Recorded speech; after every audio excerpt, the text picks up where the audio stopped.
Teman-teman mahasiswa, ini kita akan membahas tema yang kedua, yaitu Database System Environment.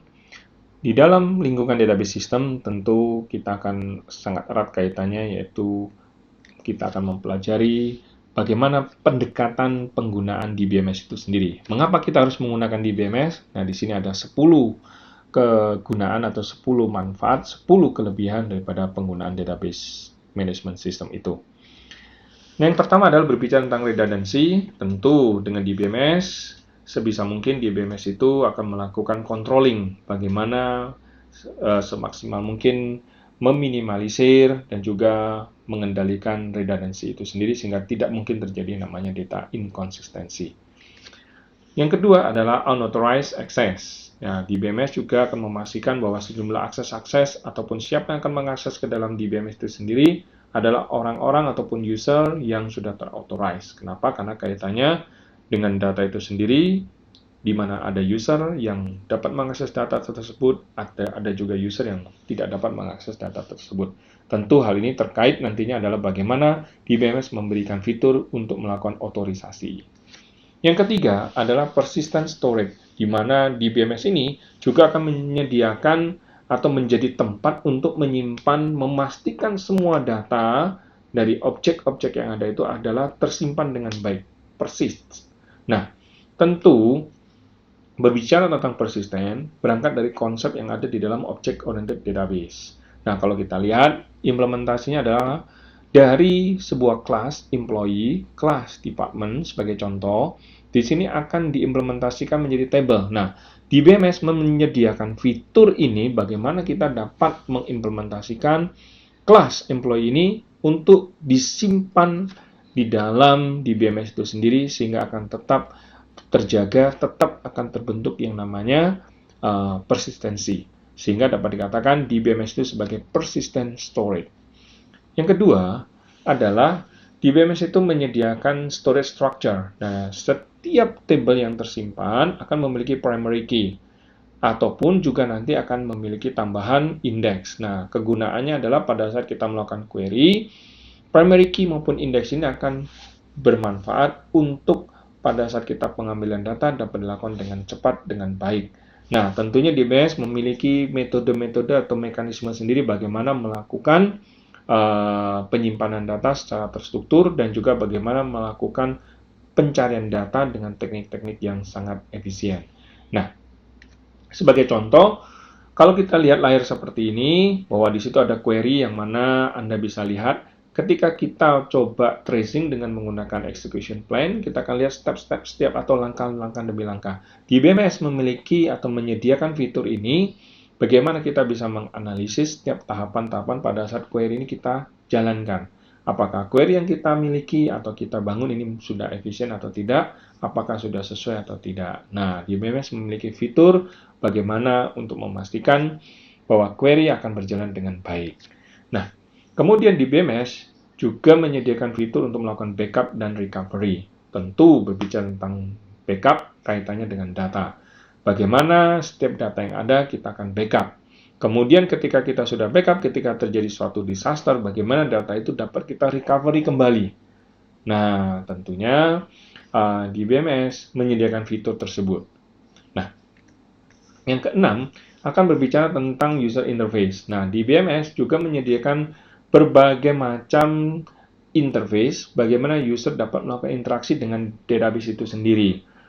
Tentu berdasarkan jenis user. Yang pertama sebagai DBA, sebagai casual user, application programmers, ataupun juga parametric users. DBA staff mungkin dia dapat melakukan dengan DDL statement. Kita bisa lakukan di query analyzer. Kemudian atau menggunakan privilege commands. Casual user bisa menggunakan interactive query. Application programmer bisa menggunakan program aplikasi yang sudah kita bangun. Parametric users bisa kita sediakan menggunakan transaksi-transaksi yang sudah kita sediakan. Sebagai contoh mungkin seperti di mesin ATM, itu contoh parametric users. Kita tinggal tekan-tekan, otomatis akan melakukan transaksi yang sudah disediakan. Kemudian yang ketujuh, dengan DBMS juga dapat merepresentasikan sejumlah relasi antar data yang sangat kompleks. Sebagai contoh di sini, Anda lihat table student memiliki hubungan dengan group report. Kita bisa lakukan ini di DBMS. Kemudian, juga yang kedelapan adalah DBMS juga akan memastikan, yaitu tentang integrity constraint, menjaga integrity constraint ini juga. Nah, di semester lalu kita belajar tentang referential integrity constraint. Nah, DBMS mampu menyediakan hal ini. Sebagai contoh, di sini kita lihat di table department dan table employee memiliki relasi. Manager SSN ini merujuk kepada SSN di sini, maka manager SSN akan bisa kita set sebagai foreign key, merujuk kepada primary key yaitu SSN itu sendiri. Kemudian yang ke-9, DBMS juga menyediakan sejumlah fitur-fitur bagaimana kita bisa membuat rules sesuai dengan proses bisnis, membuat triggers, ataupun juga stop procedures. Nanti kita akan belajar ini tentang rules, stop procedures. Kemudian, yang ke-10, yaitu tentu DBMS juga memiliki sejumlah tambahan implikasi yang ada, baik itu terhadap perusahaan itu sendiri, maka akan ada sejumlah standar-standar yang akan harus ditetapkan, kemudian waktu untuk melakukan development tentu akan juga lebih pendek atau akan berkurang, kemudian fleksibilitas, dan juga tentu informasi yang ada akan selalu up to date. Dan juga tentu bagi perkembangan bisnis daripada perusahaan itu juga akan bisa grow dan akan sesuai dengan apa yang sudah ditentukan dalam strategi bisnis yang ada. Kemudian, berbicara tentang DBS komponen, tentu kita akan lihat ada dua bagian utama, yaitu yang pertama di atas, bagian users, kemudian di bawah adalah bagian internal modules. Nah, setiap user ini akan berinteraksi dengan database yang ada di sini. Tentu, DBMS akan menyediakan sejumlah cara ataupun juga sejumlah fitur yang ada. Seperti DBS Staff yang tadi kita sudah singgung, yaitu DDL Statement, DDL Compiler, Privilege Commands. Casual User itu sini akan memiliki Interactive Query. Interactive Query itu contoh seperti yang tadi saya akan tunjukkan kembali, seperti di sini. Nah, ini adalah Interactive Queries. Ya. Kemudian, sejumlah user ini tentu juga ada yang mengakses menggunakan program aplikasi, ya. Contoh seperti kalau aplikasi-aplikasi yang Anda sudah gunakan seperti PA, itulah contoh application programmers, di mana si programmer itu sudah membuat aplikasi dan di mana ketika kita akan melakukan transaksi, kita bisa mengakses dengan menggunakan program aplikasi. Kita klik submit atau klik save, maka kita akan memasukkan data. Klik retrieve, kita akan mengambil data.